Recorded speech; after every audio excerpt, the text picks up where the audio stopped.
Descubrir. Crear. Aprender. Participar. Televisión más internet. www.encuentro.gov.ar.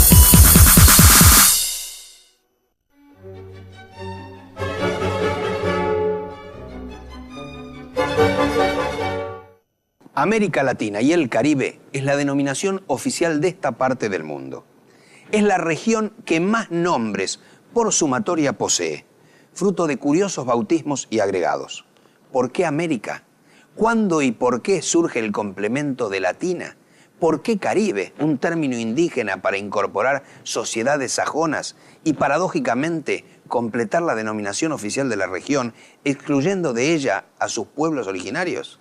Hoy vamos a recorrer la historia de los nombres propuestos o impuestos, perpetuados u olvidados para esa tierra y su gente. Nombres que implicaron distintos proyectos y formas de pensar esta parte del mundo. Bienvenidos a Explora América Latina.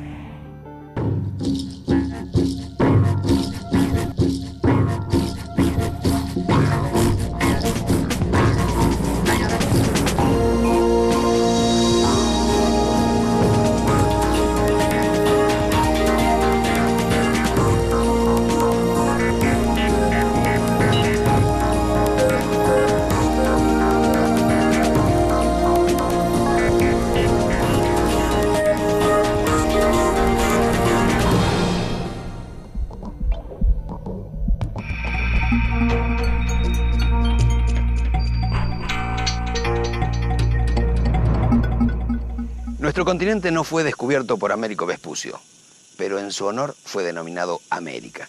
Sus habitantes nada tenían que ver con la India, pero se los llamó indios. Con el tiempo nos convertimos en América Latina, oímos hablar de Panamérica, de Indoamérica, y hoy la región se le engloba en América Latina y el Caribe. Detrás de cada denominación hubo una intención, un error o un conflicto, y siempre una historia interesante. Entonces, para conocer nuestro lugar en el mundo y su gente, vamos a empezar por la historia del nombre o los nombres de esta tierra que por extrañas circunstancias se bautizó América. Corría el año 1507. En una remota abadía en Lorena, aislados del mundo, un grupo de monjes eruditos se dedicaba al estudio de las artes y las ciencias. Uno de ellos trabajaba para editar la geografía de Ptolomeo creada 14 siglos antes. El monje y geógrafo se concentraba en los mapas que ilustraban el libro, pero algo llegaría a sus manos que cambiaría no solo su obra, sino la visión del mundo. Entonces el mismo Luque en Lorena, al parecer, les acerca una carta y los 4 viajes de Américo Vespucio. Entonces los monjes ven que Américo Vespucio ha escrito un mapa en el que hay una parte nueva que no estaba contemplada con precedencia, con anterioridad. Entonces dejan de imprimir la ya antigua y superada geografía de Ptolomeo y se ponen a imprimir en la imprenta, que era un invento relativamente nuevo, ese mapa. Entonces uno de esos geógrafos, que se llama Walsmüller, en discusión con estos monjes cartógrafos, decide cambiarle el nombre que originalmente le había puesto Américo Vespucio. Américo Vespucio era un navegante florentino, bueno, era bastante soberbio y muy intrépido, pero no iba a tener la suficiente soberbia como para decir, bueno, pónganle mi nombre. Vespucio había llamado a esa tierra desconocida Mundus Novus, pero los monjes decidieron reemplazar ese nombre por otro, en homenaje a quien suponían su descubridor. El nuevo mundo se llamaría América, que sería Tierra de Américo, y el femenino era para hacer coincidir a esta nueva parte del mundo, que ya en principio parecía incómoda para entrar en el mapa, con otros nombres de mujeres que tenían los 3 continentes conocidos: Asia, África y Europa. El primer mapa de América y la carta de Vespucio, en la que narraba sus viajes y describía esa nueva tierra, circularon rápidamente por Europa. Pero la idea de un cuarto continente chocaba contra cosmovisiones de finales de la Edad Media y hasta de ciertas ideas místicas y cabalísticas sobre el número 3. 3 hijos tuvo Noé, la perfección cabalística del número 3, los 3 reyes magos. Era un mundo concebido de manera tripartita. Bueno, la Santísima Trinidad. Entonces esta cuarta parte del mundo, de alguna manera, venía a corromper esa perfección, a problematizar esa idea del mundo que se tenía en ese momento, desde una Europa que tampoco era una Europa consolidada como tal. Los documentos sobre América se multiplicaban gracias a la imprenta, inventada hacía unas pocas décadas, y se convertían en lo que hoy llamaríamos un bestseller. Europa se enteraba de la existencia de América ignorando por completo a un hombre. Cristóbal Colón había muerto meses antes en Valladolid, después de años de enfermedad, en el anonimato y sin saber que había descubierto un continente. Pero, ¿cómo fue cambiando el pensamiento de Colón sobre las tierras que iba explorando a lo largo de sus viajes? Lo de Colón es muy interesante. Colón era un navegante excelso y un geógrafo muy avesado. Sin embargo, él no ve las evidencias. Cuando llega en el primer viaje, en 1492, ve a los indios, ¿sí?, entre comillas, y cree que son emisarios del Gran Khan. Él fue el que llamó indios a los indios, creyendo que estaba en la India, ¿no? A él no le coincide la descripción, hoy diríamos antropológica, con lo que está viendo, pero igual es tan fuerte el peso de las autoridades que él lleva consigo que los bautiza indios y decide que ha llegado a la India. En el segundo viaje, Colón es más audaz porque le hace afirmar contra toda evidencia, y no solamente contra toda evidencia, sino bajo penas muy severas a su tripulación, que la isla de Cuba es tierra firme. Toda la tripulación veía que era una porción de tierra rodeada de agua, a lo que se le llamaba comúnmente isla. Y tan empecinado estaba en su error que hasta en el tercer viaje se trajo un escribano para certificar que habían estado en Asia. Y a quien dudara se le aplicaría pena de azotes o de horca. La duda estaba prohibida. Habían estado en el Asia, porque ya para entonces había algunas fundadas dudas de que hubieran estado en China o en Japón. Y quizás sea en el tercer viaje donde ese apego a determinadas cosmovisiones se hace todavía más evidente, es respecto de la llegada a las orillas de lo que hoy es el río Orinoco. Cuando Colón ve el río Orinoco, está un poco decepcionado porque no encuentra el supuesto pase al Índico. Bueno, decide que el río Orinoco no es el río Orinoco, sino es el río Ganges, y había una leyenda mitológica que decía que quizás en el río Ganges se habría encontrado el paraíso terrenal. Grandes indicios son estos del paraíso terrenal. Yo jamás leí ni oí que tanta cantidad de agua dulce fuese así, vecina con la salada. Entonces Colón dice, bueno, un río que es tan caudaloso de bajar de una montaña muy alta. Entonces decide que ya la Tierra no es redonda, que eso es el paraíso terrenal, y no es redonda si no tiene forma de pera, lo dice él, a través de Fray Bartolomé de las Casas, o también como un pezón de mujer. Hasta bien entrado el siglo XVII, España seguirá hablando de Indias para referirse a América. Y para mantener el equívoco, al referirse a los habitantes originarios, los llamará indios. Indios. Indios no es una categoría étnica, no es una categoría geográfica, no es una categoría social, sino que es, como dice un antropólogo muy conocido, la mención de los vencidos. Lo cierto es que la palabra indio tomó carta de ciudadanía y terminó denominando al conjunto de las poblaciones nativas originarias de América Latina al momento de la llegada de los europeos. No pasaron tantas décadas para que se dieran cuenta que esto no eran las indias, pero el concepto de indio quedó. No son aztecas, ni araucanos, ni calchaquíes, ni mapuches, ni toltecas, ni mayas. Son simplemente indios. Una manera de borrar sus múltiples identidades originarias.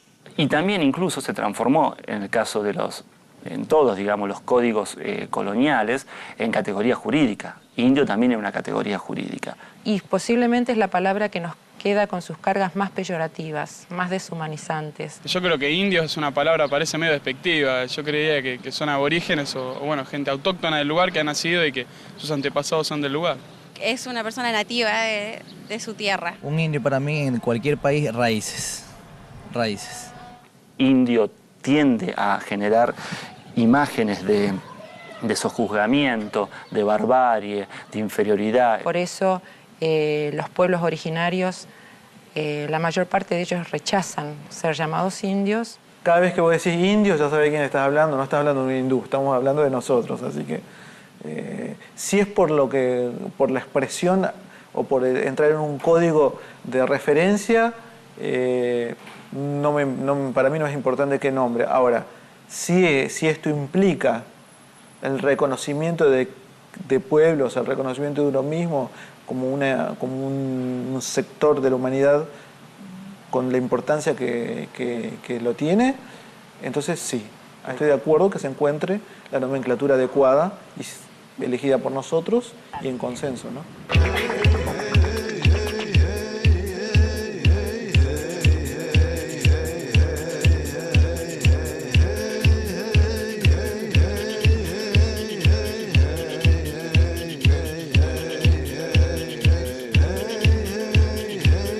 Antes de la llegada de los conquistadores, no había de este lado del océano un nombre que abarcara al continente. Recién a fines del siglo XVIII, nuestra América comienza a ser registrada como totalidad. Esta frase Nuestra América tiene mucho que ver con el pensamiento de la emancipación. Se comienza a pensar como unidad continental durante la colonia y luego con los procesos de independencia. En 1792, tercer centenario del inicio de la conquista, el jesuita Juan Pablo Vizcardo se refería a los nacidos en América como españoles americanos, y sus sentimientos de pertenencia con respecto a esta tierra y frente a España eran bien claros. El Nuevo Mundo es nuestra patria, y su historia es la nuestra.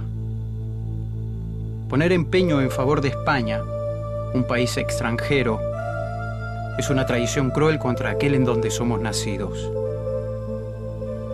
El patriota venezolano, Francisco de Miranda, divulgará la frase Nuestra América, marcando una frontera respecto de España, un primer paso de identidad al que se sumará una propuesta de unidad de las excolonias. Quien formula eso con mayor precisión desde el campo político, pero también un intelectual político como era Bolívar. Bolívar, que no solamente emprende una tarea de estrategia continental, también va a tener esta idea de posesión del Nuestra América, pensando siempre que estos sectores, el posesivo nuestra de estos sectores criollos, quería decir blanco, propietario, hispanohablante, que era el considerado ciudadano en esa época en el marco liberal, no solamente en América Latina, sino también en Europa. No somos europeos, no somos indios, sino una especie intermedia entre los aborígenes y los españoles.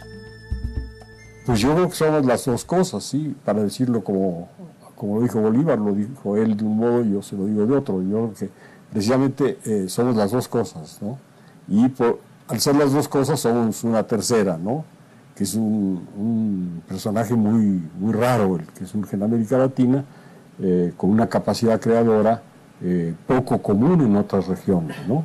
Entonces podríamos decir que una primera etapa en la conceptualización, en la construcción histórica de América Latina, es cuando empieza a identificarse separadamente de Europa. Después podríamos hablar de una América Latina que se empieza a identificar entre sí para poder hacer, digamos, alianzas, búsquedas, identidades, desde luego, y la identidad que finalmente va a llevar a lo que serían las primeras manifestaciones importantes de nacionalismo.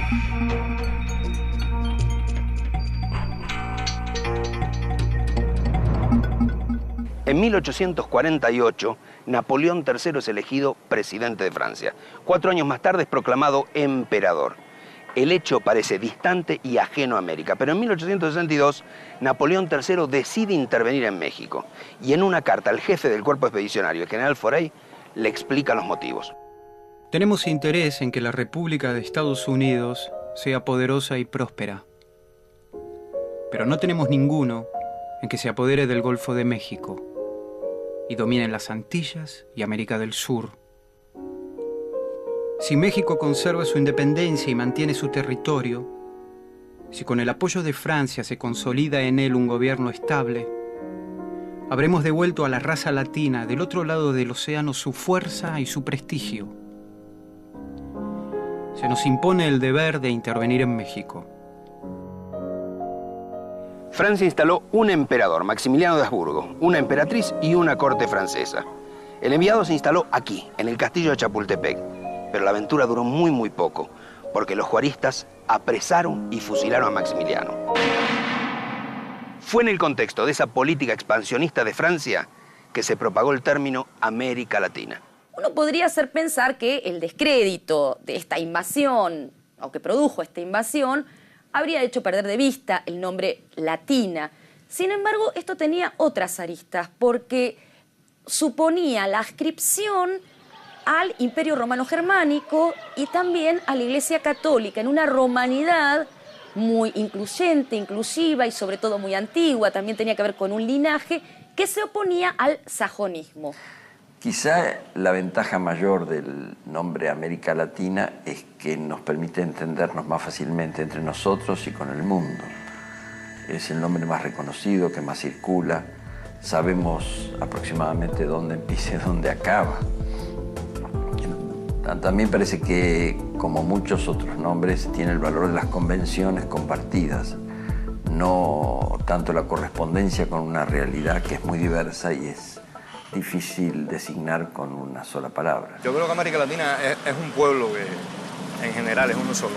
Una región bastante atrasada, con perspectivas de cambio según algunos movimientos que hay. Bueno, América Latina para mí es una gran familia. América Latina es un conjunto de seres humanos que desafortunadamente estamos divididos por fronteras. Un sentimiento como de hermandad, de vínculos entre los pueblos que pertenecen a ella, ¿no? Un sueño de hermosura, es una cultura preciosa de la que todos tenemos que estar orgullosísimos. América Latina para mí es mi pueblo. Digamos, América Latina es un lugar grande o es un lugar latino y hasta lejos, no creo, pues. No creo que se pueda hablar de una identidad latinoamericana.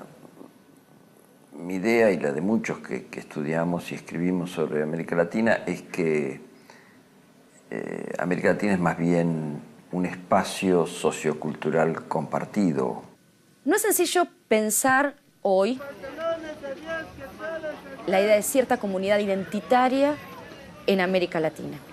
Entre otras cosas porque hay muchos defensores de la idea de cierta comunidad de destinos, de cierta historia común, de la idea del mestizaje, por ejemplo, que es una idea en la cual podrían encontrarse las distintas sociedades y estados-naciones que forman parte de América Latina. Pero así como hay muchos defensores, también los hay detractores de esa idea. Cuando hablamos de que es más bien un espacio sociocultural, lo pensamos como un lugar dinámico, en transformación, en el que habitan muchísimas identidades. Solo grupos indígenas hay más de 400. Los latinoamericanos somos resultados de muchísimas mezclas, por suerte. Eso es lo mejor que tienen estas tierras. Son tierras de la diversidad, son reinos de la diversidad. A mí muchas veces me dicen, pero vos que hablas tanto de América Latina, ¿qué se parece un haitiano a un argentino? Por favor. Qué suerte que no se parezcan. Y qué suerte que sean parte de la misma realidad. Y que puedan reivindicar un origen común y hasta trabajar juntos por un destino también común, siendo tan diferentes. Porque si no nos moriríamos de aburrimiento.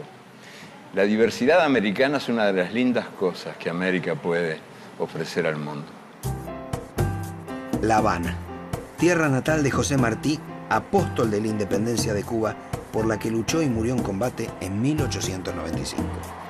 Un siglo antes, también en el Caribe, comenzaba el ciclo de las independencias, cuando en Haití, colonia francesa, estalla la revolución de los oprimidos, los esclavos negros.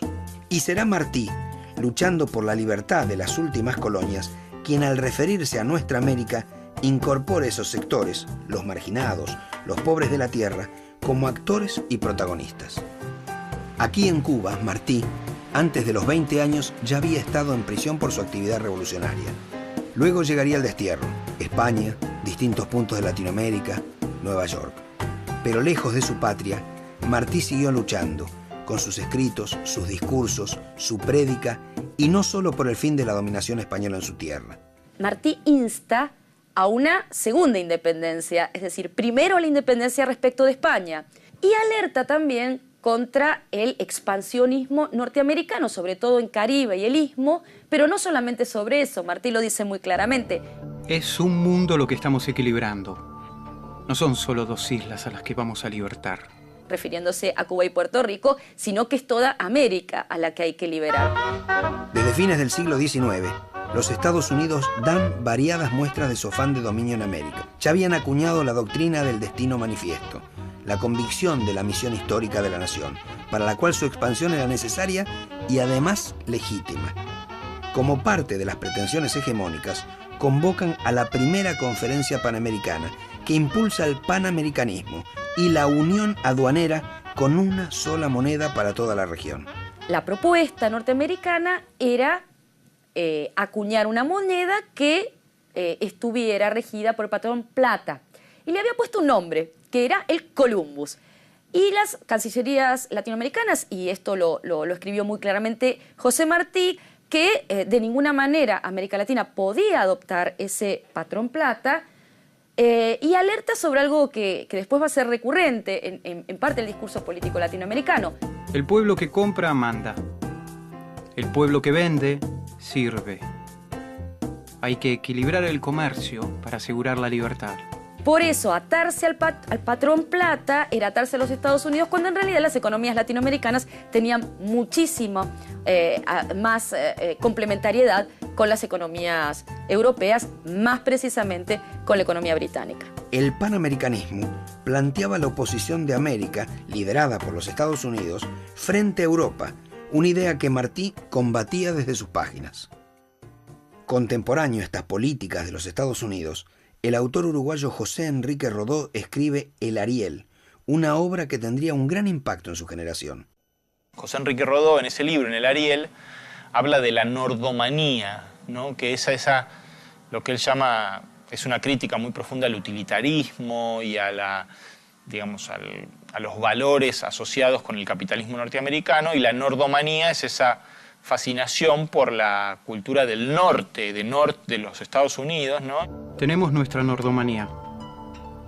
Es necesario ponerle los límites que la razón y el sentimiento señalan. El libro de Rodó es un llamado, digamos, a una especie de hermandad latinoamericana capaz de resistir esa influencia maligna y creciente de los Estados Unidos sobre nuestro continente. En el próximo bloque, las visiones racistas de nuestras sociedades, los términos que surgen en los años 20, Indoamérica, Eurindia, la inserción actual de Latinoamérica en el mundo y las relaciones y el contraste entre Latinoamérica y los Estados Unidos.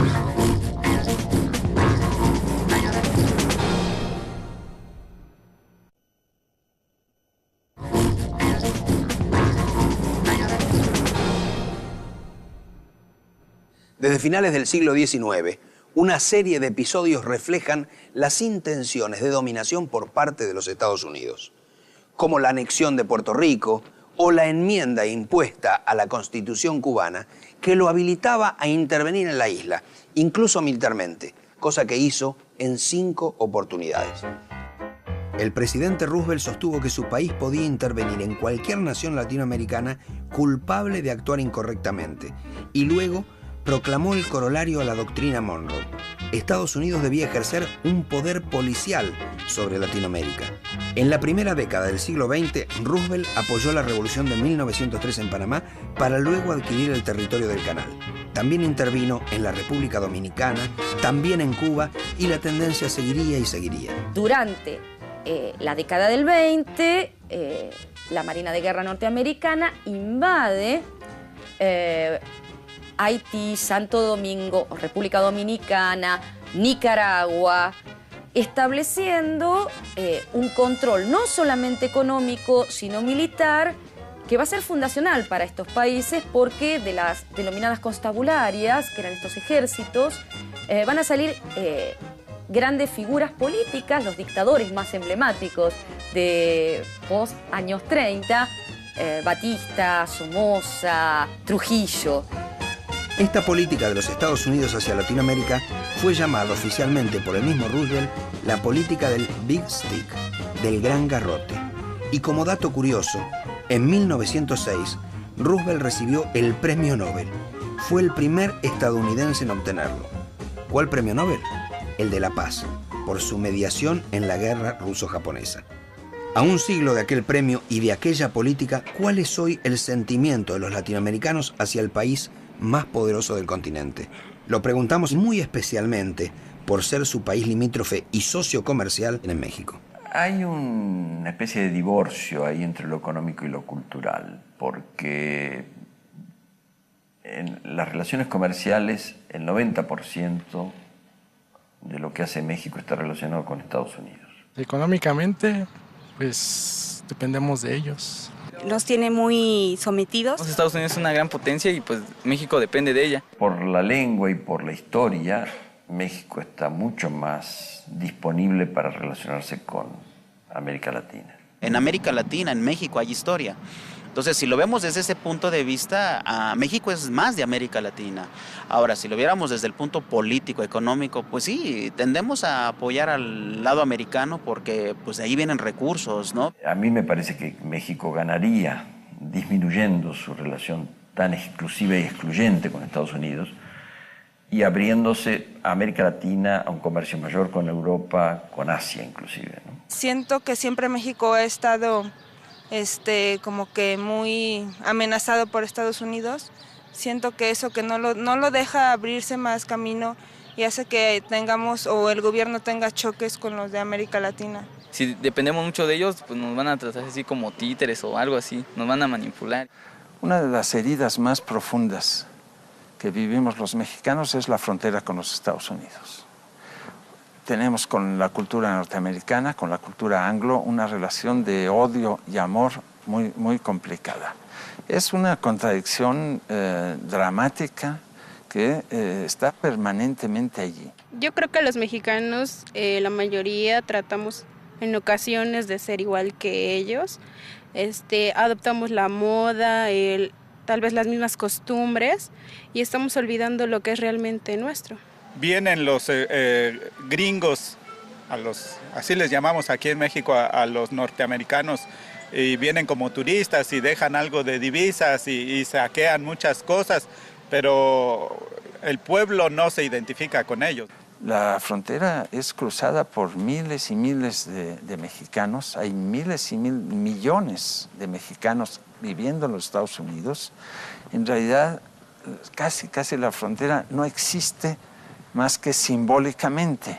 Y desde luego desde el punto de vista de las autoridades migratorias norteamericanas que tratan de controlar el flujo migratorio para que no sea excesivo. Los norteamericanos necesitan la mano de obra mexicana. Ellos no van a cerrar completamente la frontera. La construcción del muro que ha anunciado el gobierno de Bush es más que todo un rechazo simbólico porque no cubriría todo los 3.000 kilómetros de frontera, sería un muro selectivo y lo que se procuraría es aumentar las penurias y los sufrimientos, de los migrantes. Es un gran pronunciamiento racista para evidenciar ante los electores norteamericanos que su gobierno está decidido a detener lo que llaman la marea cobriza, el brown tide, y me parece típico de una etapa del racismo norteamericano que después del 11 de septiembre decidió simplemente exhibirse como una fuerza indetenible. Entonces, si uno fuese a Estados Unidos, al decir que es mexicano o al simplemente ver nuestro color, sufrimos una discriminación. Esta confrontación con la cultura anglo, con la cultura de los Estados Unidos, es fundamental en el fortalecimiento y la cohesión de la nacionalidad. Ha sido un elemento que el nacionalismo mexicano, el nacionalismo revolucionario, ha tomado en cuenta siempre y ha enfatizado. Yo diría que incluso los conflictos fronterizos han llegado a ser estimulados para fortalecer en ciertos momentos el nacionalismo mexicano. Muy humillante ahora con lo del muro este que se está construyendo sobre todo. Esto del muro más tardará en construirse que en ser derribado.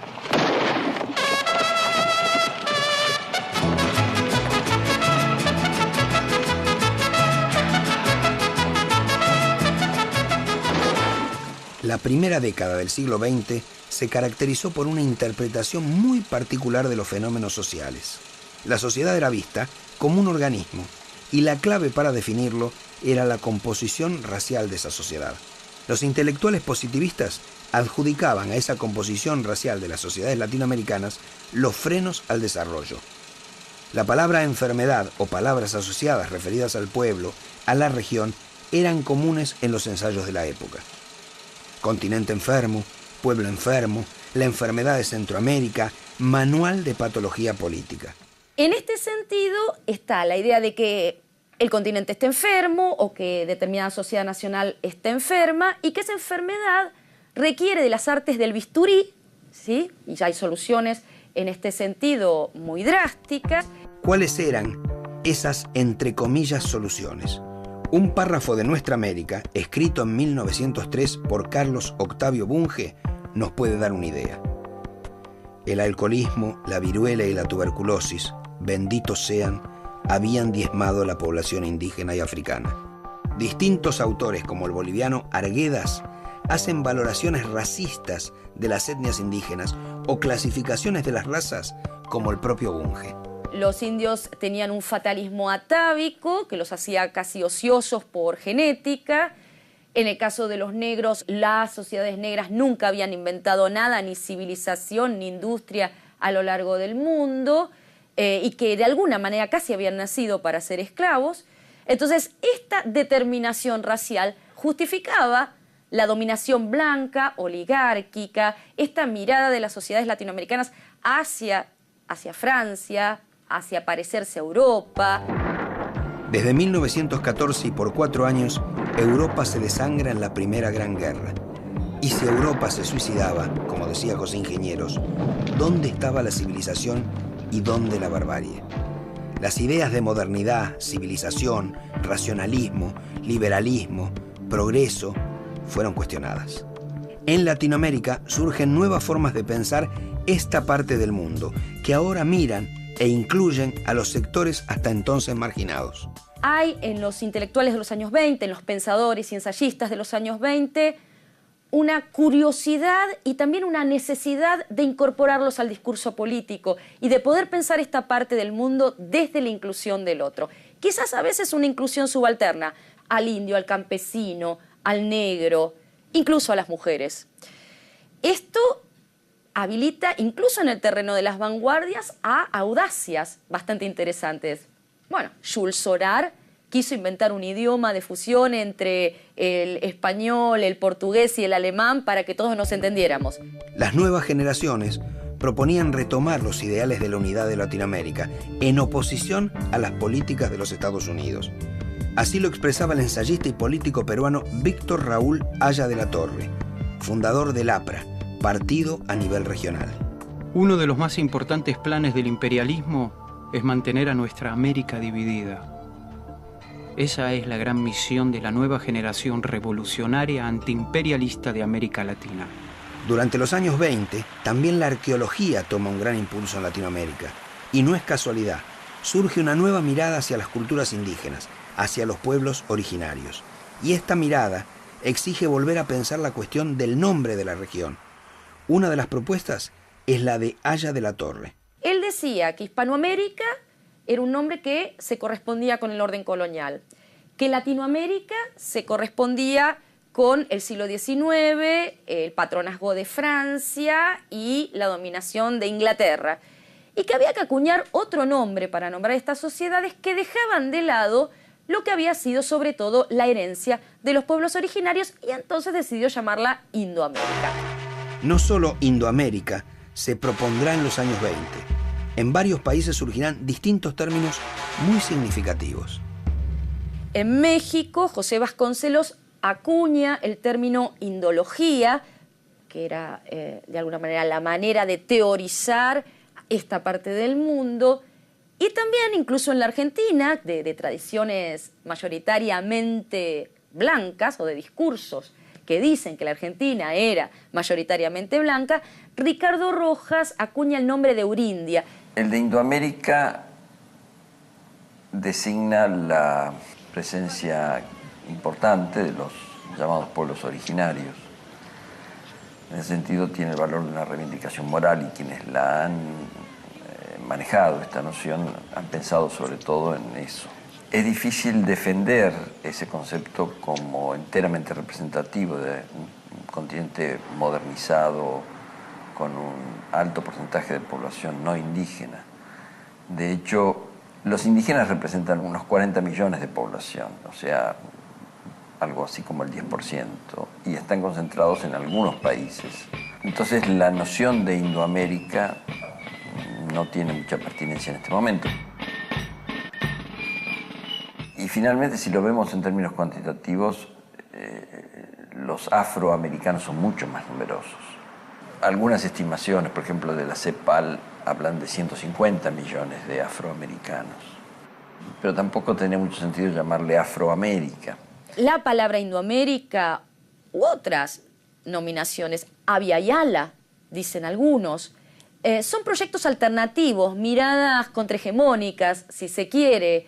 El hecho de señalar que hay algo que le falta en el nombre de esta parte del mundo que no está incluido, que tiene que ver no solamente con las culturas originarias, que tiene que ver con un conjunto de subalternidades. En el caso de los pueblos indígenas, la palabra que hemos utilizado para nombrar al continente es Abya-Yala. El continente, la tierra fecunda, en cuna, lo que decían mis mayores, los antepasados guaraníes.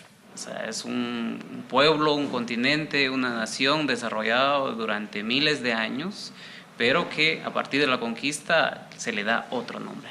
Todos los conceptos que se fueron acuñando son cuestionables, porque por lo general designan una parte de América Latina. Hoy, desde la frontera de Estados Unidos hacia el sur, toda esta parte del mundo es conocida y llamada oficialmente América Latina y el Caribe. La componen 46 países, territorios dependientes y departamentos de ultramar. El agregado y el Caribe es precisamente para incorporar aquellas zonas de tradiciones y lenguas sajonas. Entonces, ahí hay una sumatoria de nombres, algo aleatoria, bastante paradójica, ¿no? América, que surge de unos monjes de una pequeña abadía en Alsacia-Lorena a finales del siglo XV. Latina, emanada de la Gran Romaña, pero también de la invasión francesa a México. Y el Caribe agregado con el único nombre indígena para reflejar sociedades sajonas. Sin duda es curiosa la sucesión de bautismos y agregados al nombre de la región, pero también una ausencia. Existen alrededor de 500 lenguas aborígenes no contempladas en el nombre oficial.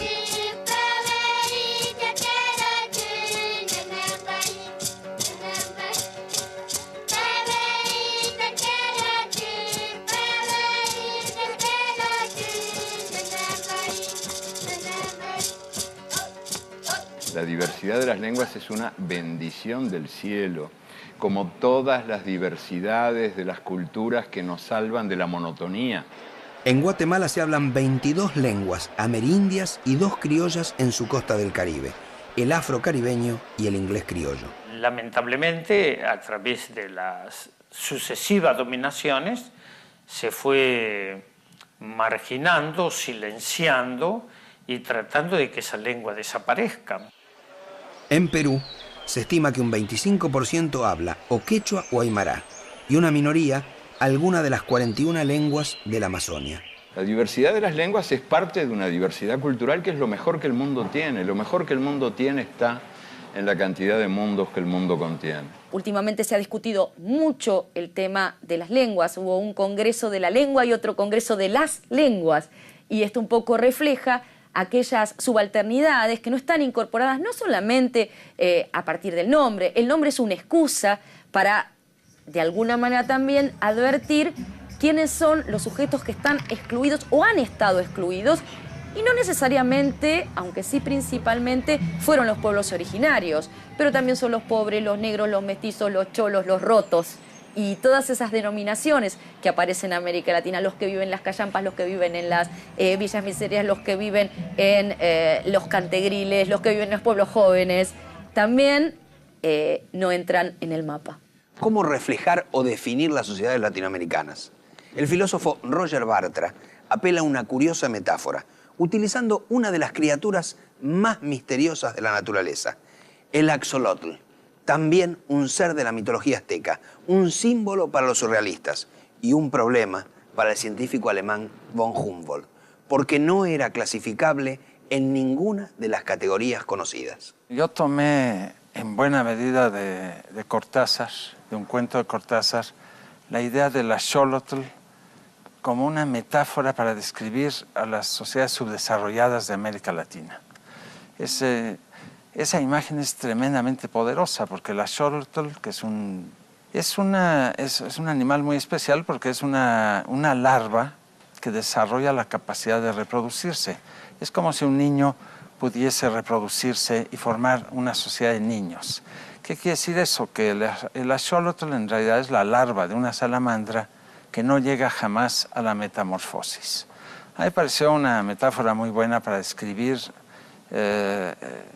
esos análisis, esas visiones del carácter nacional, sobre todo el carácter nacional mexicano, que justamente definen a lo mexicano, a la identidad nacional, en una combinación extraña de rasgos permanentemente juveniles, pero al mismo tiempo de imposibilidad de metamorfosis para llegar a una condición nueva.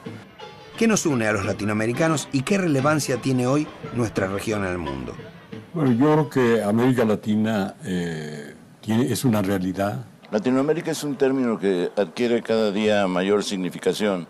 Es una realidad basada en una lengua común, en una historia común, en una cultura común, en una religión predominante también igual, y le da este tipo de semejanzas a todo un continente, el carácter de una civilización, si podemos emplear ese término, muy significativa a nivel mundial. Lo latinoamericano radica en la semejanza de las ciudades, la coincidencia de las franquicias, el interés por la condición de la lengua, la mayoría, la profesión católica de la mayoría, la decisión de la democracia que se ha vuelto, junto con sociedad civil, uno de los términos más oídos y de pronto más entrañables en muchísimos lados. La ampliación considerable y cotidiana de los derechos de las mujeres. América Latina como, ya no como concepto, sino como práctica democrática y búsqueda de las semejanzas posibles que no anulan ni mucho menos la diferencia, es una sensación y una creencia y una práctica que en este momento sí se está viendo que adquiere un gran relieve.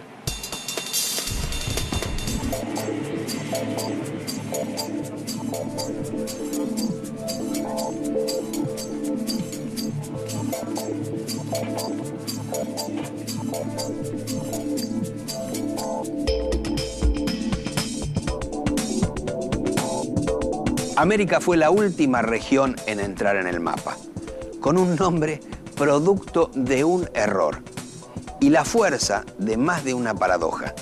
Y hablando de paradojas, uno de los símbolos de la cultura azteca es el penacho de Moctezuma. En 1519, el propio Moctezuma se lo regaló a Hernán Cortés. ¿Dónde está hoy ese símbolo de una de las civilizaciones prehispánicas más notables de América? En un museo en Viena. Y otra curiosidad.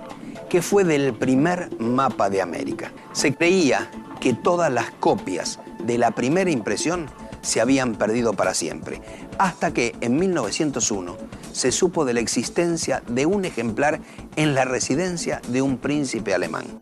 Hace pocos años el mapa fue comprado por 10 millones de dólares y hoy está en la biblioteca de una ciudad de este lado del Atlántico. Claro, esa ciudad es la capital de los Estados Unidos. El primer mapa de América en poder de los americanos, los del norte. Un símbolo para pensar.